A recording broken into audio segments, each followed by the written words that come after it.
సమర్థ నాయకుల ఎంపికలో యువ ఓటర్లు కీలకం అంటున్న డాక్టర్ జి సమరం. సమర్థ నాయకుల ఎంపికలో యువ ఓటర్లు కీలకం అంటున్న డాక్టర్ జి సమరం.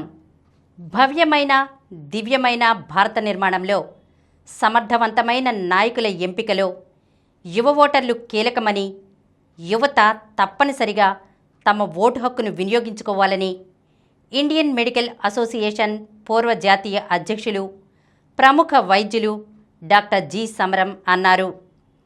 జాతీయ ఓటర్ల దినోత్సవాన్ని పురస్కరించుకుని వివిఐటి కళాశాల మరియు జనచైతన్య వేదిక సంయుక్త ఆధ్వర్యంలో ఈ నెల 25వ తేదీన వివిఐటి ఆడిటోరియంలో నిర్వహించిన 15వ జాతీయ ఓటర్ల దినోత్సవ సభకు డాక్టర్ జి సమరం ప్రధాన వక్తగా హాజరయ్యారు.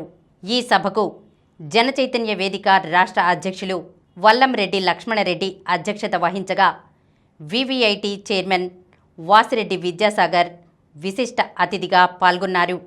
ఈ కార్యక్రమంలో ప్రధాన వక్త డాక్టర్ జి సమరం మాట్లాడుతూ 18 సంవత్సరాలు నిండిన ప్రతి ఒక్కరూ ఓటును నమోదు చేసుకోవాలని కోరారు. ప్రజాస్వామ్యంలో ఓటర్లే యజమానులని, పాలకులు సేవకులుగా మాత్రమే పనిచేయాలన్నారు.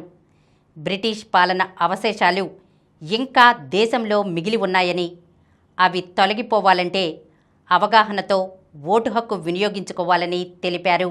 ఎన్ఎస్ఎస్ విద్యార్థులు సామాజిక బాధ్యతగా ప్రజలు ఓటు హక్కును వినియోగించుకునేలా అవగాహన కలిగించాలని సూచించారు. జనచైతన్య వేదిక రాష్ట్ర అధ్యక్షులు వల్లంరెడ్డి లక్ష్మణరెడ్డి మాట్లాడుతూ ఓటు ప్రజలకు ఆయుధమని, ప్రభుత్వాల మార్పుకు ఒక సాధనం అన్నారు. కుల, మత, వర్గాలకు అతీతంగా పార్టీల లక్ష్యాలు, ఆశయాలు, అభ్యర్థుల త్యాగాలు, కృషిని గమనించి ఓటు హక్కు వినియోగించుకోవాలని విద్యార్థులకు సూచించారు. ప్రజాస్వామ్యం పరిరక్షించాలంటే ఎన్నికల వ్యయం గణనీయంగా తగ్గాలని కోరారు.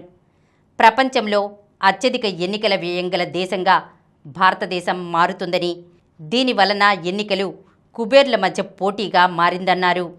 1951లో 17 కోట్ల మంది ఓటు హక్కు వినియోగించుకున్నారని, నేడు 100 కోట్లకు ఓటర్లు చేరారన్నారు. ఓటు వేయడం ప్రాథమిక హక్కుగా, బాధ్యతగా ప్రతి ఓటరు భావించాలన్నారు. ప్రపంచంలో 112 దేశాలు ప్రజాస్వామిక దేశాలుగా ఉండగా మిగిలిన 80 దేశాలు రాజరిక, నిరంకుశత్వ దేశాలుగా కొనసాగుతున్నాయన్నారు. 1952లో లోక్సభ, రాజ్యసభలు 155 రోజులు పనిచేయగా నేడు 50 రోజులకే పరిమితమయ్యాయని, శాసనసభలు సగటున 1952లో 100 రోజులకు పైగా పనిచేస్తుంటే నేడు 20 రోజుల్లోపే పనిచేస్తున్నాయన్నారు. సామాజిక విశ్లేషకులు టి ధనంజయ రెడ్డి మాట్లాడుతూ విద్యార్థులు విద్యతో పాటు ఆర్థిక, రాజకీయ అంశాల పట్ల అవగాహన కలిగి ఉండాలని, యువత రాజకీయాల్లో చురుగ్గా పాల్గొని ప్రజాస్వామ్యాన్ని కాపాడాలన్నారు.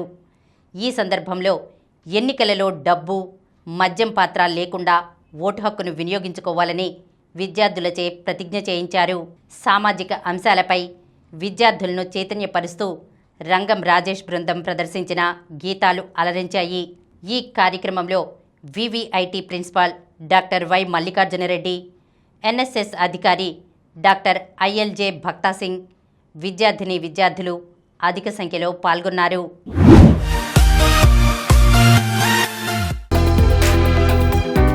ప్రతిరోజు వార్తా విశేషాల కోసం అనతి కాలంలోనే 20 కోట్లకు పైగా వ్యూస్ సాధించిన సమరం ఛానల్ సమర్పించు సమరం న్యూస్ ఛానల్కు సబ్స్క్రైబ్ చేయండి, లైక్ చేయండి, మీ ఫ్రెండ్స్కి షేర్ చేయండి. అలాగే ప్రక్కనున్న గంట సింబల్ని ప్రెస్ చేయడం మర్చిపోకండి.